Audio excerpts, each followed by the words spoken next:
Hello and welcome to another video from the Fantasy Legion. We're doing player profiles for the 2020 season. Got an interesting one for you here, Sean. Okay, yeah. He's both divisive in fantasy and on and off the field. OBJ, Odell Beckham Jr., 26. Are you a buyer? Should we be drafting him at 26? Well, I think he's reaching a point where his value is worth it. I think in certain leagues that's actually quite good because you'll have already cemented a couple of running backs. You could be looking at your first wide receiver here. I think you got the potential of a wide receiver that can bounce back into the top 10 list.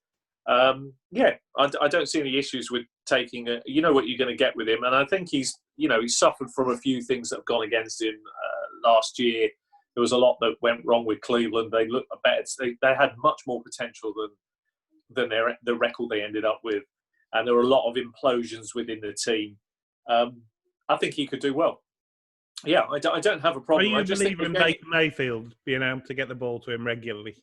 I think Baker can take a step forward, but this is where the whole strategy of OBJ is really tied in here. Is will Baker be consistent enough? Is the issue, and will you get a lot of game scripts, which were what happened last year, where you were left very disappointed with the production that OBJ had. In a fantasy sense, I'm saying that OBJ had a few knocks as well throughout the season, which sort of held him back. So. Yeah, he was pretty banged up. I think it's good value, but again, it depends on the league size and format and what you're looking to do. But I think if it's equivalent to your first pick in a third round equivalent, and you've already got a couple of running backs to cement your team, I don't think that's that bad a strategy. I mean, it's a potential top 10 wide receiver. Who was arguably one going off the board a couple of years ago, much higher. So I don't one or two off the board. I don't think that's that bad. And wide receivers generally don't take huge drop backs unless there's in mitigating circumstances. It hasn't been great for the last few years, has he?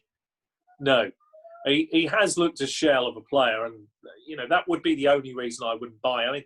If I was being pushed, I think it'd be very hard for me to pick at 26. Not because I don't believe, like I've said, I think he's got the opportunity. It's just that there are other players that I prefer above him that are in that same range or just slightly below. So the odds of me actually getting in, if he stayed at 26, would be quite slim, I think, for me.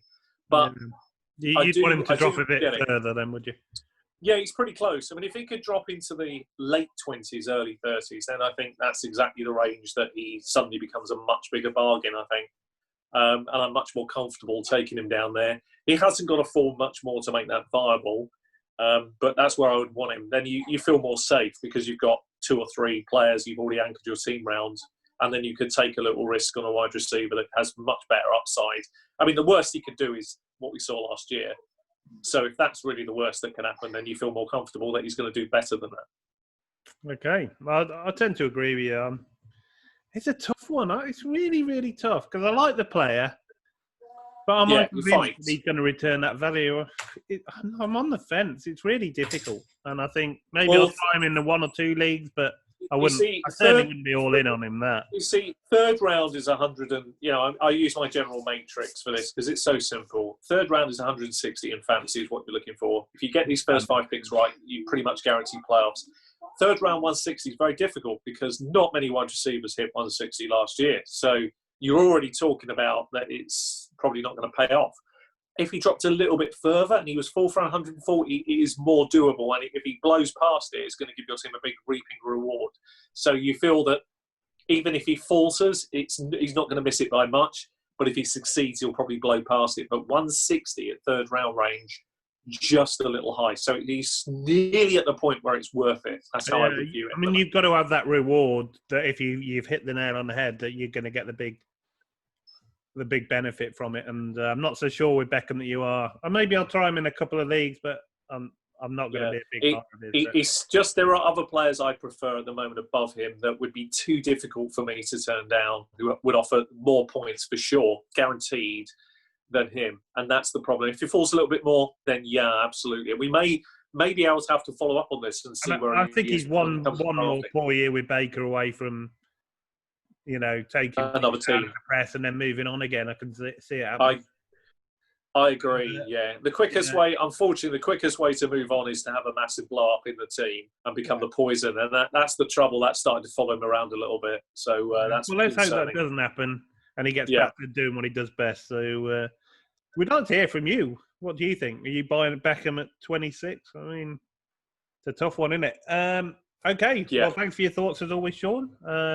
If you've enjoyed the video, give it a thumbs up and subscribe for more, and we'll see you on the next one.